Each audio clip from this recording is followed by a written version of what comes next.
subscribe now and press the bell icon. Never miss an update. अस्सलाम वालेकुम dear student, मैं हूं आपके साथ मोहसिन रज़ा। हैथम एकेडमी यूट्यूब चैनल से हम केमिस्ट्री को डिस्कस कर रहे हैं और केमिस्ट्री में हमने 9th और 10th की क्लासेस का आगाज़ किया है। और 9th की केमिस्ट्री में आज जो हम डिस्कस करने जा रहे हैं वो है हमारा सेकंड चैप्टर। बहुत ही इम्पोर्टेंट चैप्टर है और बहुत ही इसमें जो है बेसिक चीज़ें हैं जो अगली क्लासेस में आपके काम आएंगी।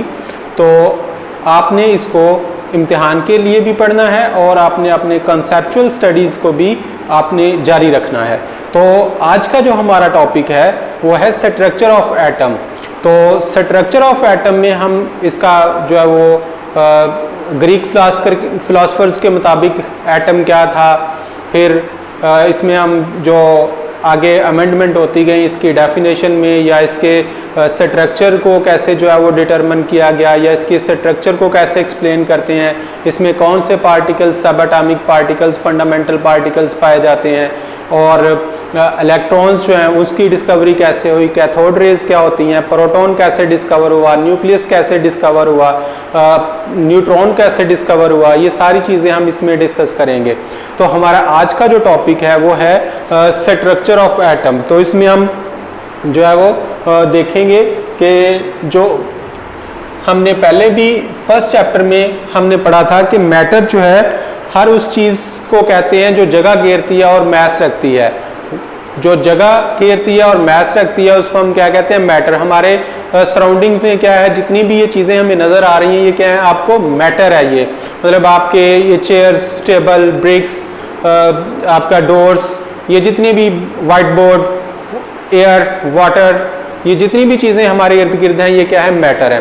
तो मैटर, ये जो ग्रीक फिलासफर थे, जो डेमोक्रेटस से ग्रीक फिलासफर था, उसने कहा था कि जो मैटर होता है ये छोटे छोटे पार्टिकल्स पर मुश्तमिल होता है। उन पार्टिकल्स को हम क्या कहते हैं, उसने कहा था कि जो मैटर होता है ये स्मॉलेस्ट पार्टिकल से मिलके बनता है। किस पर मुश्तमिल होता है, स्मॉलेस्ट पार्टिकल्स पर। According to Greek philosopher Democritus के मुताबिक जो मैटर है ये क्या है, ये जो इसका जो बेसिक यूनिट है, मैंने आपको पहले भी बताया, वो क्या है, एटम। स्मॉलेस्ट पार्टिकल से मिलकर बना है, उन स्मॉलेस्ट पार्टिकल्स को क्या कहते हैं, क्या कहा गया, एटम कहा गया। तो एटम का जो वर्ड है ये ग्रीक एक वर्ड से जो है डिराइव हुआ है, कि उसको हम कहते हैं एटमॉस। किससे, एटमॉस से इसको क्या किया गया है, डिराइव किया गया है। तो एटमॉस का मतलब क्या होता है, इंडिविजिबल। एटमॉस जो है, ये जो ग्रीक वर्ड है इसका मतलब क्या होता है, इंडिविजिबल। यानी हम जो स्मॉलेस्ट पार्टिकल है जिनसे मिलके मैटर बनता है, उन स्मॉलेस्ट पार्टिकल को एटम कहते हैं। और वो एटम का जो वर्ड है वो एटमॉस से डिराइव किया गया है। एटमॉस का मतलब क्या होता है, इंडिविजिबल, यानी जिसको हम मजीद फर्दर जो है वो डिवाइड नहीं कर सकते, मजीद तकसीम नहीं किया जा सकता। तो ऐसे पार्टिकल्स को क्या कहा गया, एटम कहा गया। तो ये ग्रीक फिलासफर्स का कॉन्सेप्ट था कि हम एटम को फर्दर जो है वो क्या कर सकते हैं, डिवाइड नहीं कर सकते। तो बाद में ये कॉन्सेप्ट जो है वो गलत हो गया। कैसे गलत हुआ वो भी हम देखेंगे। और ये एमसीक्यूज भी आपको आता है कि प्रोटॉन कब डिस्कवर हुआ, न्यूट्रॉन कब डिस्कवर हुआ, प्रोटॉन कब डिस्कवर हुआ। तो प्रोटॉन, न्यूट्रॉन, इलेक्ट्रॉन, इस तरह के 100 जो है वो पॉजिट्रॉन है, न्यूट्रिनो है। तो ये इस तरह के 100 से ज़्यादा जो है वो पार्टिकल्स डिस्कवर हो चुके हैं। तो फिर ये जो कॉन्सेप्ट था कि एटम्स को फर्दर डिवाइड नहीं किया जा सकता, ये गलत साबित हो गया। तो फिर ये जो है वो हम आगे पढ़ेंगे कि डाल्टन ने जो है वो उसके बाद कैसे जो है ये गलत साबित हुआ कॉन्सेप्ट। तो यहाँ तक आपने देखा कि मैटर जो है ये स्मॉलेस्ट पार्टिकल पर मुश्तमिल होता है। उन पार्टिकल्स को एटम्स कहते हैं। एटम्स का जो वर्ड है वो एटमॉस से डिराइव किया गया है। एटमॉस का मतलब क्या होता है, इंडिविजिबल। तो ये आपने याद रखना है, ये आपको एमसीक्यूज भी पूछा जा सकता है। तो ये ग्रीक फिलासफर्स का क्या था, कॉन्सेप्ट था। अब देखें, एटम का हमने देखा इसकी फर्दर अगर आप जो मॉडर्न डेफिनेशन है वो देखें तो एटम जो है ये किसी भी सब्सटेंस का स्मॉलेस्ट पार्टिकल होता है जो क्या करता है, इंडिपेंडेंटली एग्जिस्ट नहीं करता और कर भी सकता है, और ये केमिकल रिएक्शन में हिस्सा ले सकता है। ये एटम की मॉडर्न डेफिनेशन है कि एटम जो है ये क्या है, किसी भी सब्सटेंस का जो है वो स्मॉलेस्ट पार्टिकल है जो क्या करता है, इंडिपेंडेंटली एग्जिस्ट करता है और नहीं भी करता, ठीक है, नहीं करता। और कुछ जो जैसे हीलियम है, नियॉन वगैरह, ये इंडिपेंडेंटली एग्जिस्ट कर सकते हैं, और मोस्टली ये क्या है, इंडिपेंडेंटली एग्जिस्ट नहीं करता। तो और ये केमिकल रिएक्शन में हिस्सा ले सकता है, इसको हम क्या कहते हैं, एटम कहते हैं। तो उसके बाद क्या था कि जब एटम को ये कहा गया जी एटम जो है ये इंडिविजिबल पार्टिकल है, तो फिर इसके मतलब जो है वो मजीद डिस्कवरीज जो है वो शुरू होना जो है वो स्टार्ट कर दी। केमिस्ट ने, फिजिस्ट ने इनको क्या किया कि देखा कि एटम में कौन कौन से जो पार्टिकल्स पाए जाते हैं।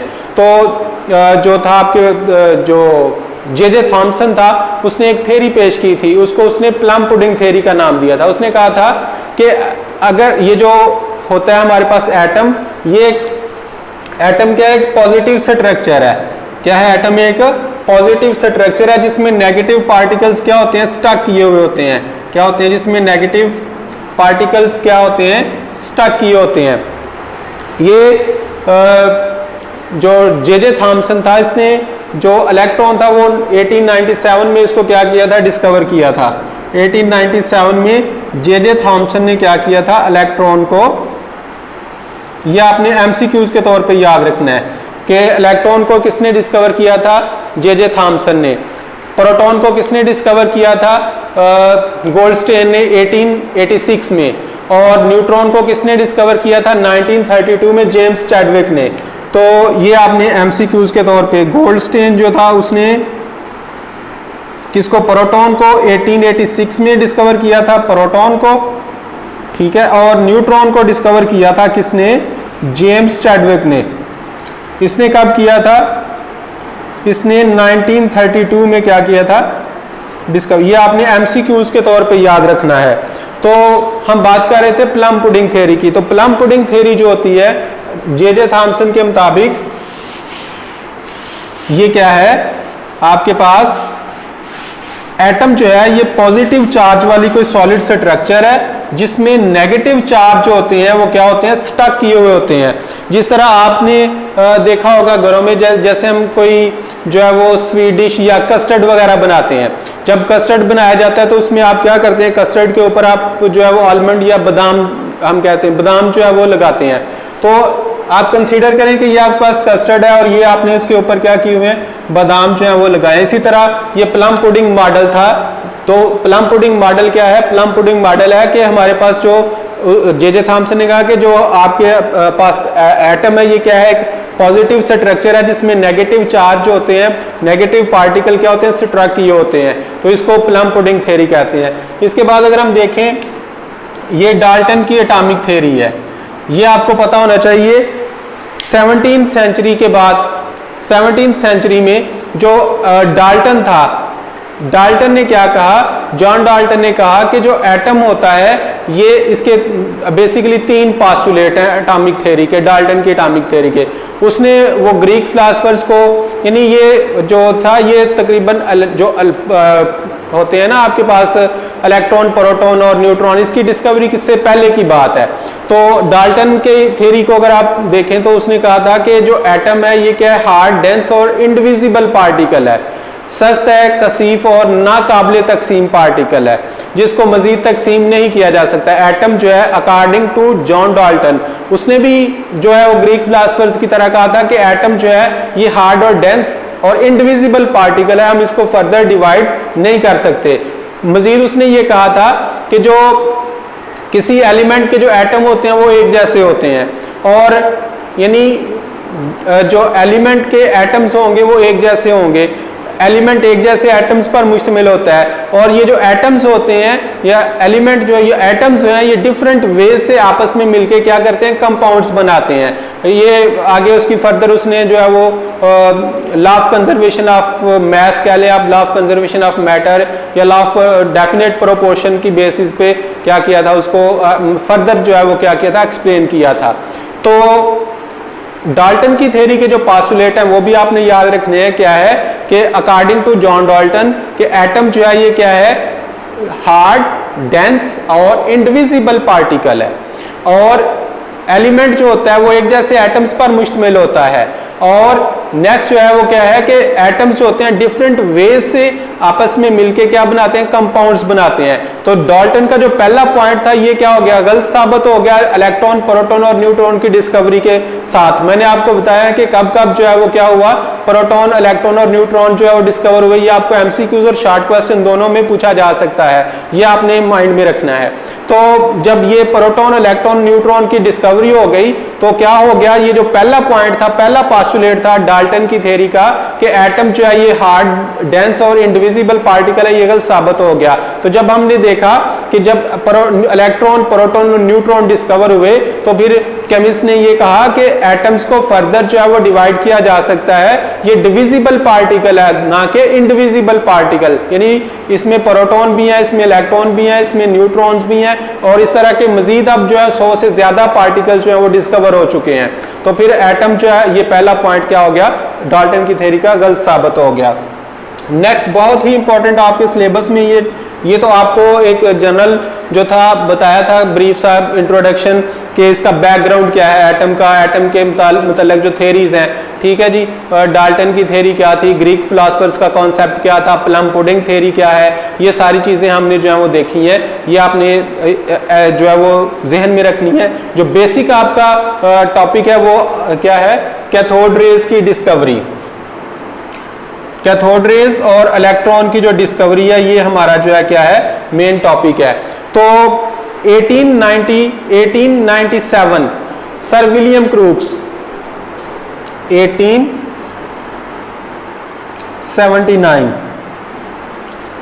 सर विलियम क्रूक्स ने क्या किया, उसने देखा कि अगर एक हम शीशे की एक डिस्चार्ज ट्यूब लें जिसमें गैस को फिल किया जाए और गैस का जो प्रेशर है उसको मेंटेन किया जाए, रिड्यूस किया जाए, कम प्रेशर किया जाए, तो एक स्पेसिफिक प्रेशर के ऊपर गैस में से क्या होता है, करंट पास करती है, और जब करंट, उसने देखा कि करंट गुजरती है तो जो है वो एनोड की तरफ, जो है कैथोड की तरफ से कोई रेज जो है वो क्या होती हैं, प्रोड्यूस होती हैं, और वो क्या करती हैं, वो एनोड की तरफ ट्रैवल करती हैं, और जब वो एनोड की तरफ ट्रैवल करती हैं तो जब वो ग्लास की वाल के साथ टकराती हैं तो वो ग्लो प्रोड्यूस करती हैं, फ्लोरेसेंस प्रोड्यूस करती हैं।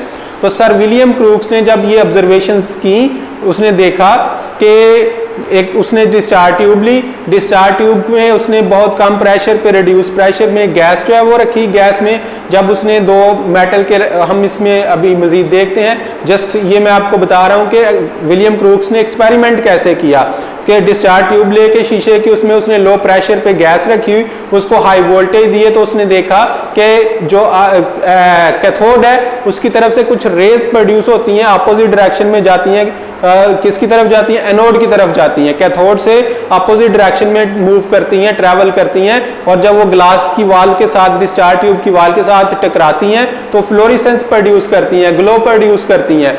उन रेज को उसने कैथोड रेज का नाम दिया, क्योंकि वो कैथोड की तरफ से जो है वो निकल रही थी और एनोड की तरफ ट्रैवल कर रही थी, तो इसलिए उसको क्या नाम दे दिया गया, कैथोड रेज का। अगर हम इसकी देखें, कंस्ट्रक्शन देखें, तो इसमें क्या है, दो मेटल के इलेक्ट्रोड लिए जाते हैं, ये इसकी कंस्ट्रक्शन है। जो सर विलियम क्रूक्स के एक्सपेरिमेंट हैं उनको कैसे हम देखें, ये आपके पास एक शीशे की डिस्चार्ज ट्यूब है, उसको आपने क्या किया हुआ है, एक वैक्यूम पंप के साथ अटैच किया हुआ है। वैक्यूम पंप का मतलब क्या है कि आपने अपनी उसको रिक्वायर्ड प्रेशर जो है, चूंकि ये आपने याद रखना है, अगली क्लासेस में आपको ये देखने को मिलेगा कि जो होती है कैथोड रेज की प्रोडक्शन होती है वो एक स्पेसिफिक प्रेशर उसके लिए रिक्वायर्ड होता है, यानी हम वोल्टेज जितना मर्जी बढ़ा लें तो रेज प्रोड्यूस नहीं होंगी, तब तक प्रोड्यूस नहीं होंगी जब तक रिक्वायर्ड प्रेशर हम अटेन नहीं कर लेते। तो प्रेशर को मेंटेन करने के लिए क्या करते हैं, वैक्यूम पंप यूज करते हैं,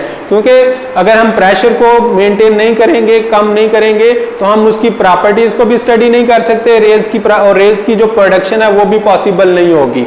तो इसको वैक्यूम पंप के साथ उसने जोड़ा ताकि इसका प्रेशर जो है उसको रिड्यूस किया जा सके, कम किया जा सके, अपना जो रिक्वायर्ड जो प्रेशर है उसके ऊपर इसको मेंटेन किया जा सके। फिर उसने क्या किया, एक डिस्चार्ज ट्यूब ली, उसको वैक्यूम पंप के साथ जोड़ा, उसमें गैस फिल की, गैस फिल करके उसने 2 मेटल के इलेक्ट्रोड लिए। इलेक्ट्रोड क्या होते हैं, मेटल रॉड होते हैं जिनको हम बैटरी के टर्मिनल से कनेक्ट करते हैं और वो जो उसमें से करंट जो है वो कंडक्ट हो जाती है, उसको हम कहते हैं ये क्या इलेक्ट्रोड है। तो उसने क्या किया, 2 मेटल के इलेक्ट्रोड्स लिए, एक को उसने बैटरी के पॉजिटिव टर्मिनल से जोड़ा, उसको उसने एनोड का नाम दिया। आपको पता होना चाहिए कि इलेक्ट्रोड होता क्या है। इलेक्ट्रोड है कि उसमें से इलेक्ट्रॉन्स, चूंकि मेटल है, मेटल में आपको जो मोबाइल इलेक्ट्रॉन, मोबाइल इलेक्ट्रॉन जो है वो मिलते हैं। मोबाइल इलेक्ट्रॉन्स की वजह से वो क्या करते हैं, करंट को कैरी कर सकते हैं। तो ऐसे मेटल के जो होते हैं रॉड्स, उनको हम इलेक्ट्रोड का नाम देते हैं। जब उसको बैटरी के पॉजिटिव टर्मिनल से जोड़ेंगे तो वो इलेक्ट्रोड क्या बन जाएगा, एनोड। और अगर उसको आप बैटरी के नेगेटिव टर्मिनल से जोड़ेंगे तो वो क्या होगा, कैथोड बनेगा। तो उसने गैस फिल की, उसका प्रेशर जो है वो कितना 10⁻⁴ एटमॉस्फेयर तक उसका एटमॉस्फेरिक प्रेशर मेंटेन किया। तो उसमें उसने हाई वोल्टेज दिए, 5000 से 10000 वोल्टेज दिए। तो उसने देखा कि क्या हुआ है कि कैथोड की तरफ से जो रेज प्रोड्यूस हो रही हैं, जो परपेंडिकुलर क्या कर रही हैं, एनोड की तरफ ट्रेवल कर रही हैं, इन रेज को उसने क्या नाम दिया, कैथोड रेज का नाम दिया। क्या नाम दिया, कैथोड रेज का नाम दिया। बीम ऑफ इलेक्ट्रॉन, बाद में इसको इलेक्ट्रॉन का नाम दिया गया, इलेक्ट्रॉन भी इसको जो है वो कह सकते हैं। तो इसकी वर्किंग की अगर हम बात करें तो वर्किंग कंस्ट्रक्शन में क्या है कि हमने डिस्चार्ज ट्यूब लेनी है, डिस्चार्ज ट्यूब में आपने गैस फिल करनी है, उसको वैक्यूम पंप के जरिए प्रेशर उसका मेंटेन करना है, रिड्यूस करना है। फिर उसमें 2 मेटल के इलेक्ट्रोड लेने हैं, एक को बैटरी के पॉजिटिव टर्मिनल से जोड़ेंगे वो एनोड होगा, दूसरे को नेगेटिव टर्मिनल से जोड़ेंगे वो कैथोड होगा। तो इस और बैटरी के साथ हमने इसको कनेक्ट कर दिया।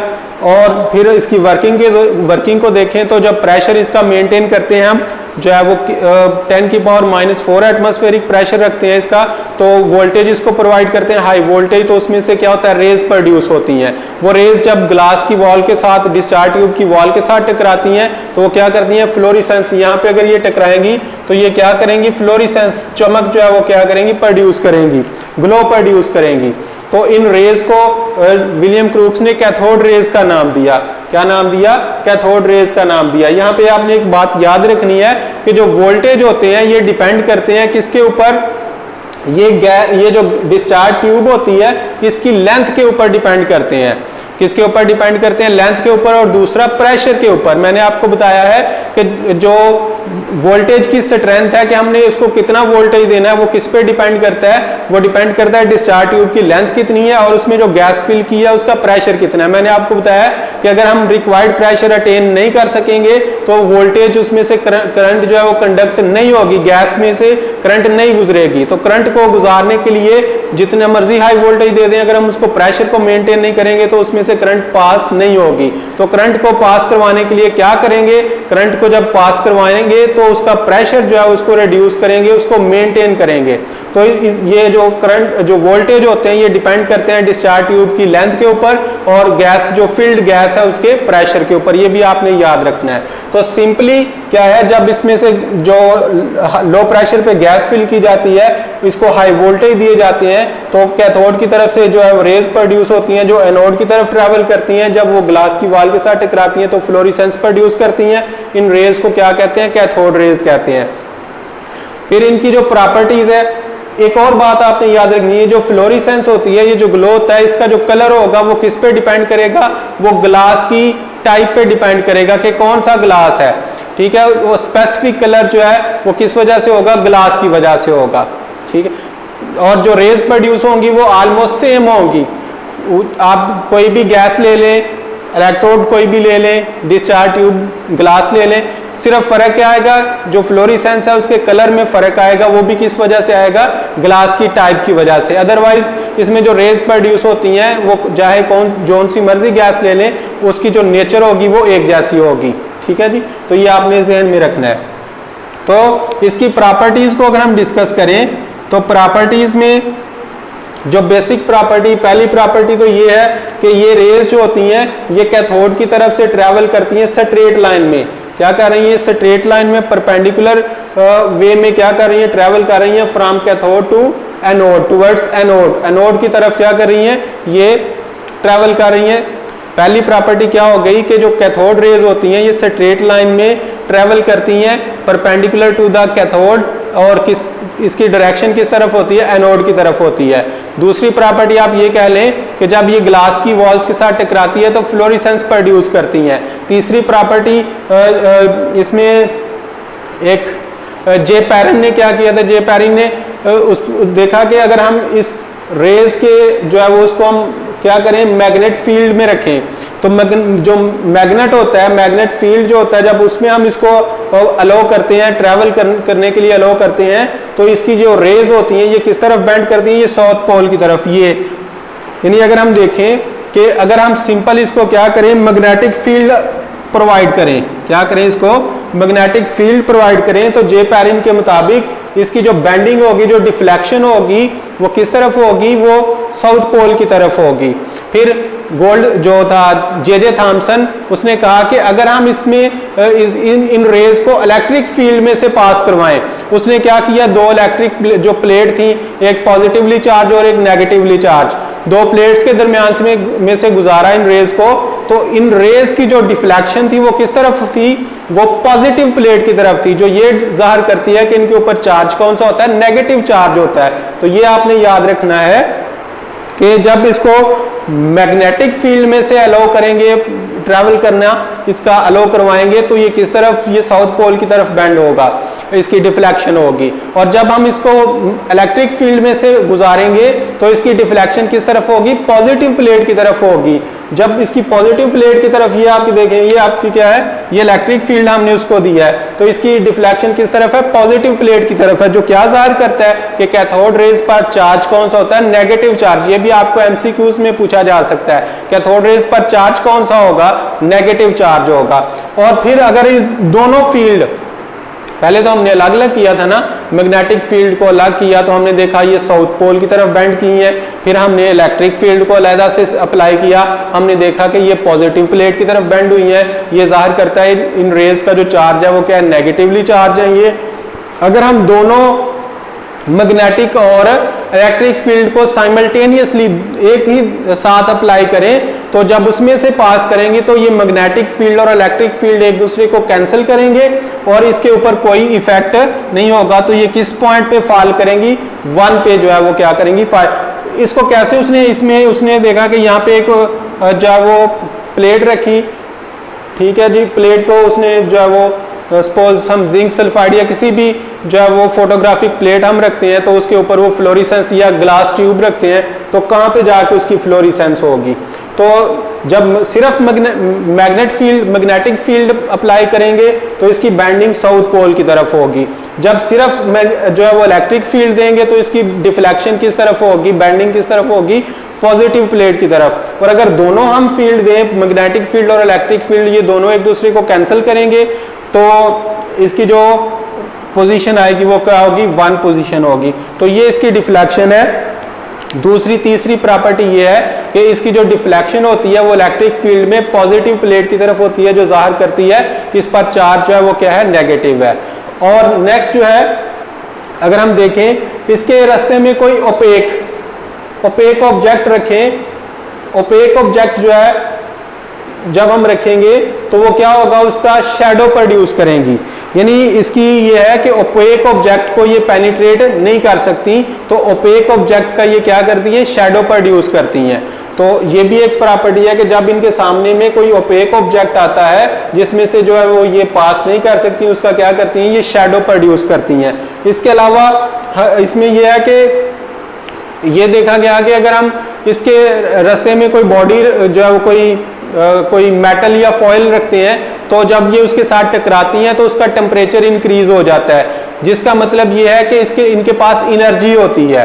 तो कैथोड रेज जब जिस बॉडी के साथ टकराएंगी उसका टेम्परेचर क्या होगा, इंक्रीज करेगा, जो ये जाहिर करता है इन पर क्या होता है, इनमें इनकी एनर्जी होती है।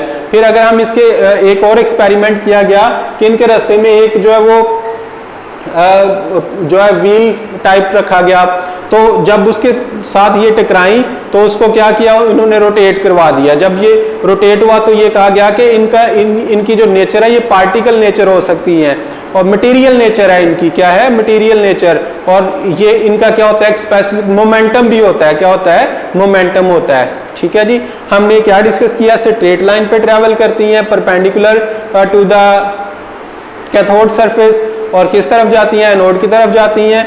जब ग्लास की वॉल, डिस्चार्ज ट्यूब की वॉल के साथ ये जो है वो क्या करेंगी, टकराएंगी तो फ्लोरेसेंस प्रोड्यूस होगी। फिर हमने कहा कि ये जब इलेक्ट्रिक फील्ड में ये पॉजिटिव प्लेट की तरफ बेंड करेंगी, मैग्नेटिक फील्ड में ये साउथ पोल की तरफ बेंड करेंगी, और दोनों फील्ड हम अप्लाई करेंगे तो दोनों फील्ड की जो स्ट्रेंथ होगी वो कैंसिल आउट हो जाएगी एक दूसरे की प्रेजेंस की वजह से, तो इसके ऊपर कोई भी इफेक्ट नहीं होगा, ये स्ट्रेट लाइन पे क्या करेगी, ट्रैवल करेगी। फिर हमने कहा कि इनके सामने अगर कोई ओपेक ऑब्जेक्ट रख देते हैं तो उसका क्या करती हैं, ये शैडो प्रोड्यूस करती हैं। फिर हमने कहा कि जिस बॉडी के साथ ये टकराती हैं उसका टेम्परेचर इंक्रीज कर देती हैं। हम ये कहते हैं कि इनकी क्या काइनेटिक एनर्जी होती है। फिर हम ये कहते हैं कि जब क्या होता है जी, इसमें जो मोमेंटम की बात करें तो एक जो है वो माइक्रो व्हील जो है वो रखा गया उसमें, तो उसमें जब ये उसके ऊपर टकराई तो उसको रोटेट किया इसने, तो ये कहा गया कि इनका क्या होता है, ये मटेरियल नेचर होती हैं, इनका मोमेंटम होता है। फिर ये है कि जब ये किसी जो ब्रिक फॉइल होता है एल्यूमिनियम का या गोल्ड का, उसमें से ये पेनिट्रेट कर जाती हैं, गुजर जाती हैं ब्रिक फॉइल में, थिन फॉइल में। और फिर इसमें क्या है, आप उसकी और प्रॉपर्टीज देखें, ये चूंकि इलेक्ट्रॉन्स होते हैं, जब ये इलेक्ट्रॉन्स जो है ये क्या, इनका जो बिहेवियर है वो क्या होगा, रिड्यूसिंग। किसी जब दूसरे सब्सटेंस के साथ जाके ये टकराएंगी, उसमें ऐड अगर होती हैं तो ये उसकी क्या कर देंगी, रिडक्शन कर देंगी, इसलिए इनको हम क्या कहते हैं, इनका बिहेवियर रिड्यूसिंग बिहेवियर होता है। इसके अलावा इसमें यह है कि ये आयनाइजेशन करती हैं, गैस की क्या करती हैं, उसमें से इलेक्ट्रॉन को निकाल के इलेक्ट्रॉन एमिट करवाती हैं। जब किसी मेटल के इलेक्ट्रॉन पे टकराएंगी तो इलेक्ट्रॉन को निकाल देंगी, तो ये क्या करती हैं, आयोनाइजेशन भी करवाती हैं। फिर अगर हम हैवी मेटल्स जो है वो एज अ एनोड यूज करें तो जब उसके साथ टकराएंगी तो उसके जो इनर इलेक्ट्रॉन्स होंगी उसको ये निकालेंगी, तो जो इनर इलेक्ट्रॉन होंगे वो खाली हो जाएगा, इलेक्ट्रॉन निकलेगा वहां से, तो बाहर वाला अंदर जाएगा, अंदर वाले शेल में, तो उससे जो रेज प्रोड्यूस होती हैं उनको हम एक्स रेज कहते हैं। तो सिंपली आपने जो बात याद रखनी है वो क्या रखनी है कि ये एक्सरेज जो है प्रोडक्शन में भी जो है वो हेल्प करती हैं। एक्सरे प्रोडक्शन होती है, अगर हम हैवी मेटल्स जो है जिनका एटॉमिक वेट ज्यादा होता है उसको एज अ कैथोड हम यूज करते हैं, एनोड यूज करते हैं, जब उसके साथ टकराती हैं तो क्या होती हैं, एक्सरेज प्रोड्यूस होती हैं। ये सारी इसकी क्या है, प्रॉपर्टीज हैं, ये आपने क्या करनी है, याद रखनी है। और आखिर में मैंने जो आपको पहले बताया था कि कोई उसने क्या किया, उसने देखा कि यहाँ पे कोई भी गैस ले लें, कोई उसने इलेक्ट्रोड भी चेंज किए, गैस भी चेंज की, तो प्रॉपर्टीज पे ऊपर कोई भी इफेक्ट नहीं हुआ था। तो उसने कहा था कि ये जो है वो मैटर की बेसिक जो है वो पार्टिकल है, तो ये सारे जितना भी मैटर है आपके पास उसमें ये मौजूद होती हैं। तो इनकी जो नेचर होती है ये गैस की टाइप के ऊपर डिपेंड नहीं करती, इंडिपेंडेंट होती है गैस की नेचर पे। आप कोई भी गैस ले लें उसमें से ये रेज प्रोड्यूस होंगी, इनकी प्रॉपर्टीज सेम होंगी, तो हम ये कहते हैं कि मैटर की नेचर पे ये रेज डिपेंड नहीं करती, ये मैटर की नेचर पे के इंडिपेंडेंट होती हैं, ये मैटर की नेचर पे डिपेंड नहीं करती। ये डिपेंड आप कोई भी गैस ले लें, कोई भी इलेक्ट्रोड ले लें, तो ये रेज प्रोड्यूस होंगी और उनकी प्रॉपर्टीज भी क्या होंगी, सेम होंगी। और एक और अहम जो प्रॉपर्टी है इसका जो ई और एम, ये थे कि 1.76 × 10⁻11 कूलम पर केजी जो है, ये जे थॉमसन ने तब जो है वो इसको कैलकुलेट किया था, डिटरमिन किया था, जो आज की वैल्यू के बहुत ही करीब बिल्कुल सेम वैल्यू आती है। तो जे थॉमसन ने क्या किया, इसकी ई ओवर एम जो होती है, ई ओवर एम जो है ये किसने, चार्ज टू मास रेशो जो है ये किसने, जे थॉमसन ने इसकी जो है वो कैलकुलेट की थी, जो आज की वैल्यू के साथ क्या करती है, बिल्कुल मैच करती है। फिर इसके अलावा इसमें आपने देखना है कि ये याद रखना है कि जे थॉमसन ने इनको नेगाट्रॉन का नाम दिया था, बाद में स्टोने ने इसको इलेक्ट्रॉन का नाम दिया। डिस्कवर किसने किया था, जे थॉमसन ने, इलेक्ट्रॉन नाम किसने रखा था, स्टोने ने इसका क्या रखा था, इलेक्ट्रॉन को जो है वो रखा था। तो कंक्लूजन की अगर हम बात करें तो इसकी कंक्लूजन हम निकाल सकते हैं कि कंक्लूजन क्या है कि आप कोई भी गैस ले लें, कोई भी मैटर ले लें, उसमें ये उसका बेसिक पार्ट है ये, और ये मैटर की नेचर पे डिपेंड नहीं करती। कोई भी गैस ली जाए और कोई भी इलेक्ट्रोड ले लिए जाएं तो ये रेज प्रोड्यूस होंगी और इनकी प्रॉपर्टीज भी क्या होंगी, सेम होंगी, और इन रेज को इलेक्ट्रॉन्स का नाम दिया गया। तो ये सारा जो है वो आपका आज कैथोड रेज का जो है वो टॉपिक था। इसमें आपको लॉन्ग क्वेश्चन आ सकता है, आपको मिनिमम 5 जो प्रॉपर्टीज हैं, 4 से 5 प्रॉपर्टीज वो याद करनी है आपने, ये आपको पेपर में पूछा जा सकता है। फिर आपको इलेक्ट्रॉन की डिस्कवरी, न्यूट्रॉन की, प्रोटॉन की डिस्कवरी किसने की, कब की, ये पूछा जा सकता है। फिर कैथोड रेज क्या होती हैं, कैथोड रेज को डिफाइन करें, ये आपको पूछा जा सकता है। तो ये सारी चीजें आपने क्या करनी है। प्लम पुडिंग थ्योरी क्या है, डाल्टन की एटॉमिक थ्योरी क्या है, ठीक है जी। ग्रीक फिलोसोफर के मुताबिक एटम डिविजिबल है, इनडिविजिबल है। तो एटम को डिविजिबल हमने कैसे कहा, इनडिविजिबल जो था वो किसने कहा था। तो ये सारी चीजें आपने क्या करनी है, याद करनी है। तो ये था आज का हमारा टॉपिक।